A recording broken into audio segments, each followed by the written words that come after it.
We are getting some breaking news in the investigation into the disappearance of Nancy Guthrie. Subscribe right now. Hit that notification bell. Turn on. We are following a case that has shaken a family, unsettled a community, and left investigators searching for answers in a silence that grows heavier by the day.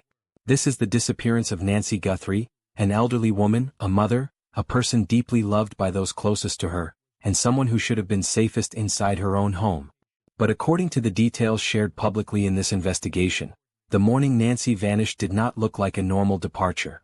It did not look like someone choosing to leave. It looked like a life interrupted. And in cases like this, investigators often begin not with what is missing, but with what was left behind. Because sometimes the most powerful evidence is not loud. Sometimes it is quiet. Sometimes it sits untouched in a room saying more than any witness ever could. In Nancy's case, one of those details was found inside the home, on the kitchen counter. Her medication. According to the case narrative, Nancy depended on daily medication for a serious medical condition. It was not something optional. It was part of her routine, part of her survival, part of the ordinary rhythm of her life. And yet, on the morning she disappeared, that medication was still there. Untaken. Undisturbed. Left exactly where she would have expected to return to it. For investigators, that kind of detail matters. For family members, it is devastating. Because it raises the question no one wants to ask but everyone is forced to confront. Why would an elderly woman with medical needs leave without the very things she depended on? Her phone was reportedly still inside. Her purse was reportedly still inside. Her hearing aids and personal belongings were not taken with her. These are not small details. They form a picture. And that picture does not suggest a woman calmly walking away from her life. It suggests something sudden. Something frightening. Something that gave her no chance to prepare. From the earliest moments, law enforcement appeared to treat the scene with the seriousness it deserved. The home was not just a residence anymore. It became the beginning of a timeline. A place where normal life stopped and unanswered questions began. And one of the most haunting questions is this: did whoever took Nancy know how vulnerable she was? That question cuts to the center of the case. Nancy was not a young person who could easily move through the night on her own. She was elderly. Her mobility was limited. Her health required care. If she was removed from the home, then someone had to understand, or at least quickly discover, that she was not physically able to endure the kind of situation she was being forced into. That possibility changes the emotional weight of everything. Because this was not just a disappearance. It was a race against time from the very beginning. Every missing person case has a clock. But Nancy's clock moved faster than most. For a person dependent on medication, every hour matters. Every hour without treatment increases the risk. Every hour without contact deepens the fear. And for Nancy's family, the passing of time was not just painful. It was terrifying. They were not only wondering where she was. They were wondering whether she could survive. Then came another detail that made the case even more disturbing: the pacemaker. According to reports discussed in the case, Nancy had a pacemaker connected wirelessly to her phone. That connection, according to the narrative, stopped during the early morning hours. Investigators and observers have focused closely on the meaning of that moment. Because if a medical device suddenly loses connection with the phone it is linked to, one possibility is that the person moved out of range. That detail does not prove everything by itself. Investigations are never built on one fact alone. But when placed beside the medication, the phone, the purse, the silence, and the condition of the home, it becomes part of a much larger and darker picture. A picture of a woman taken away from the very things that could have helped keep her alive. And this is where the case becomes almost unbearable. For Nancy's loved ones, the first day was fear. The second day was panic. Then days became weeks. The hope of hearing her voice, seeing her walk through the door, or receiving one clear sign that she was alive slowly became harder to hold on to. But families do hold on. They hold on because love does not accept silence easily. They hold on because no matter what the facts suggest, the heart keeps searching for another possibility.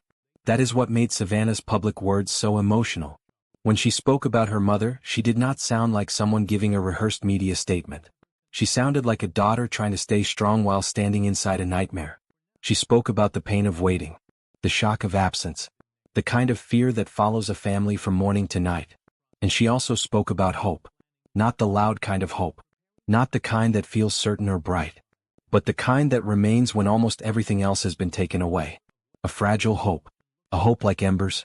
That image matters because embers are not flames. They are what remains after the fire has nearly gone out. They can still glow. They can still carry heat. But they can also disappear if the darkness becomes too strong. For Nancy's family, that is what the waiting had become. A fight to protect the last light. But even as they held on to hope, the family appeared to understand the medical reality. They knew Nancy's age.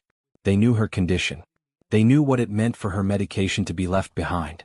They knew what it meant for days to pass without a verified sign of life. And that is why the tone of the family's later statement struck so many people. It was not just what they said. It was how they said it. They spoke about missing Nancy with every breath. They spoke about pain, uncertainty, and the inability to truly grieve while she remained missing. They spoke about wanting her found, wanting her brought home, wanting her life honored properly. But there was one part of that language that many observers found especially painful. The idea that Nancy could not be laid to rest until she was brought home. Those words carried a weight no family uses lightly. They were not an accusation. They were not a conclusion from law enforcement. They were not a formal declaration of what happened. But emotionally, they sounded like a family beginning to prepare for the possibility they had feared since the beginning, that Nancy might not be coming home alive. By the time a missing person case reaches this stage, investigators are no longer only asking what happened on the day the person disappeared. They begin asking what happened before. Who knew the routine? Who understood the layout of the home? Who had reason to be nearby? Who had been watching closely enough to know when the house would be quiet, when the neighborhood would be dark, and when an elderly woman would be most vulnerable? That is one of the most chilling possibilities in Nancy Guthrie's case. Because according to the family's public statement and the reporting surrounding this investigation, there may have been suspicious activity weeks before Nancy vanished. A moment in January. A possible earlier visit. A detail that, if confirmed by investigators, could suggest the February disappearance was not sudden at all. It may have been planned. And that possibility changes everything. A spontaneous crime looks one way. A planned crime looks very different. A spontaneous act is often messy, rushed, driven by panic or opportunity. But a planned act has patience behind it. It has observation. It has timing. It has someone thinking ahead. If someone approached Nancy's home before the night she vanished, then investigators have to consider why. Was that person testing the area? Looking at cameras? Studying the doors? Watching the family's movements? Trying to understand when Nancy would be alone? None of those questions can be answered by the public. But they are exactly the kind of questions investigators would have to pursue. And in this case, the timeline matters. Nancy did not disappear from a parking lot. She did not vanish during travel. She did not go missing from a crowded place where dozens of unknown strangers could have crossed her path. She vanished from her home. That makes the circle of possibility both wider and narrower at the same time. Wider because anyone could have entered the area under cover of darkness. Narrower because whoever was there likely needed some understanding of the home, the street, the timing, or Nancy herself. And that is why the idea of prior surveillance is so disturbing. Because if someone was watching, then Nancy was not only taken. She may have been selected. That does not mean investigators have publicly confirmed a motive. It does not mean any named person is guilty. It does not mean online theories should be treated as fact. But it does mean the case may involve a level of calculation that makes it even more frightening. For a family, that thought is unbearable.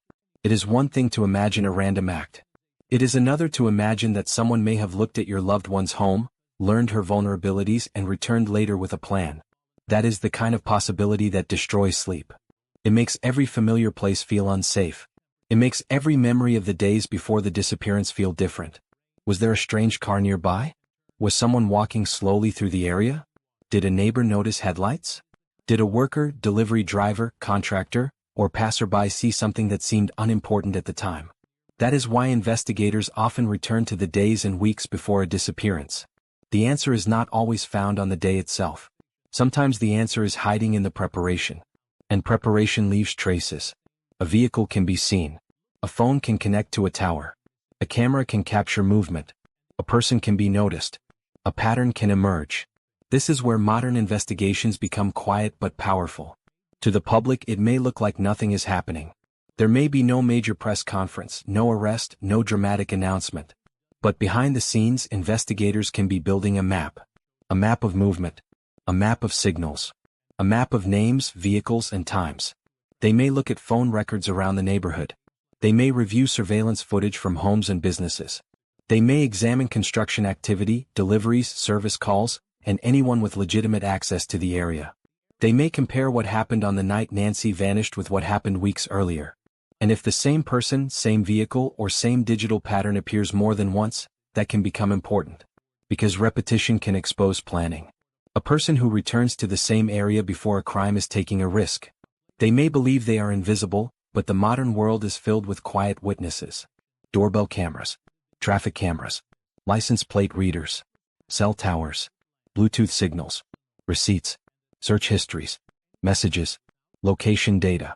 Even when a person thinks they left nothing behind, they may have left more than they realize. That is one reason this case still has movement, even after so many painful days. The silence does not mean investigators are empty-handed. Sometimes the opposite is true. Sometimes investigators stay quiet because they are protecting the evidence that matters most. They do not want the person responsible to know what they know. They do not want to reveal which camera caught something, which timeline is being checked, which DNA result is pending, or which witness statement has become important.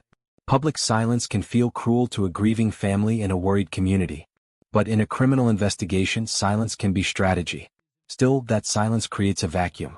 And when the public does not have answers, speculation rushes in. That has happened in Nancy's case. People online have debated every image, every statement, every public appearance, and every person connected to the story. Some have focused on body language. Some have compared walks. Some have built entire theories from short clips and unclear images. But that is dangerous. A true crime audience can help by sharing official information, keeping attention on the case and encouraging tips. But the public cannot replace forensic work. A screenshot is not a conviction. A rumor is not a fact. A feeling is not evidence. And in cases involving grieving families, reckless speculation can do real damage. The sheriff's warning about this was important. He reminded people that history has seen innocent people blamed before. Families already suffering can become targets. Their grief can be misread. Their silence can be treated as suspicious. Their shock can be turned into content. The question begins to change. At first, everyone asks the same thing. Where is Nancy? Where could she have gone? Can she still be brought home alive? Those are the questions that drive the first hours, the first search teams, the first public pleas, and the first wave of fear. They are questions powered by urgency and love. They are the questions a family asks when they are still praying the next phone call will bring a miracle. But as the days stretch into weeks and the weeks become a long silence, another question begins to rise behind the first one. What happened to her? That question is heavier. It is colder. It carries the possibility that the answer may break the heart of everyone who has been hoping. And yet, for Nancy Guthrie's family, it is a question that cannot be avoided. Because uncertainty is not closure. Silence is not peace. And a loved one cannot simply vanish from the world without the people who loved her demanding the truth. That is why this case is no longer only about finding Nancy. It is about justice. Justice for an elderly woman who appears to have been taken from the place where she should have been safest. Justice for a family forced to live inside fear, grief, and unanswered questions. Justice for a community left wondering whether someone dangerous passed through their neighborhood under cover of darkness and then disappeared back into ordinary life. And justice in a case like this begins with evidence. Not rumors. Not online accusations. Not guesses based on body language or social media theories. Evidence. The kind investigators can test, verify, compare, and eventually bring into a courtroom if the case reaches that point. That is why the forensic work matters so much. If DNA was recovered, then every day of testing matters. If genetic genealogy is being used, then every family connection matters. If phone records, camera footage, or movement patterns are being reviewed, then every timestamp matters. These details may seem small when viewed alone. But criminal cases are often built from small things that only become powerful when connected. A signal that stopped. A car that passed a camera. A person seen near a property. A trace of DNA. A prior visit. A missing item. A timeline that does not match. One detail may not solve the case. But one detail can unlock another. And another. And another. That is how a mystery begins to turn into a case. And that may be where investigators are now, not at the end but in the careful, quiet middle. To the public it can look like nothing is happening. No arrest. No major update. No dramatic press conference. But behind closed doors, investigators may be reviewing evidence piece by piece, testing theories, eliminating names, and protecting information that only the person responsible would know. That kind of silence can be frustrating. Families want answers. Communities want reassurance. Viewers want movement. But in serious investigations, revealing too much too early can damage the case. It can warn a suspect. It can poison witness statements. It can create confusion. It can make it harder to prove what happened later. So law enforcement often keeps the most important details hidden. And that can leave the public with only fragments. But fragments still matter. In Nancy's case, those fragments are haunting. The medication left behind. The phone still inside. The reported pacemaker silence. The absence of a confirmed sign of life. The emotional shift in the family's public statements. The possibility of suspicious activity before the disappearance. The continued plea for tips. Each piece points toward a case that is not fading, even if the answers have not yet arrived. And then there is the family. Their role in this story should never be forgotten. It is easy in true crime to become consumed by timelines, suspects, evidence, and theories. But at the center of all of it is a family living through a kind of suffering most people will never understand. They are not characters in a mystery. They are human beings. They are daughters, relatives, loved ones, and friends trying to survive the disappearance of someone who mattered deeply to them. Every public statement they make carries risk. If they say too much, people analyze every word. If they say too little, people accuse them of hiding something. If they cry, people judge the way they cry. If they appear composed, people judge that too. That is the cruelty of public grief. It is watched. It is replayed. It is misunderstood. And yet, Nancy's family has continued to speak because silence would be even worse. They know attention matters. They know that every time the case is discussed responsibly, there is a chance someone new will hear a detail and remember something important. That is why their message has remained focused. Bring Nancy home. Help us find answers. Keep praying. Keep looking. Keep sharing. And above all, if you know something, say something. Because in a case like this, the missing piece may not come from a laboratory. It may come from a person. Someone who saw a vehicle that night. Someone who noticed unusual activity in January. Someone who worked nearby. Someone who heard a story that did not sound right. Someone who knows a person who suddenly changed behavior after Nancy disappeared. Someone who has been afraid to speak. That person may not even realize how important their information is. They may think, it was probably nothing. They may think, investigators already know. They may think, I do not want to get involved. But sometimes the thing that seems small to one person becomes the detail that confirms everything for investigators. A tom. A street. A face. A license plate. A jacket. A strange movement. A comment made too casually. A missing hour. These are the kinds of details that can break open a case that feels frozen.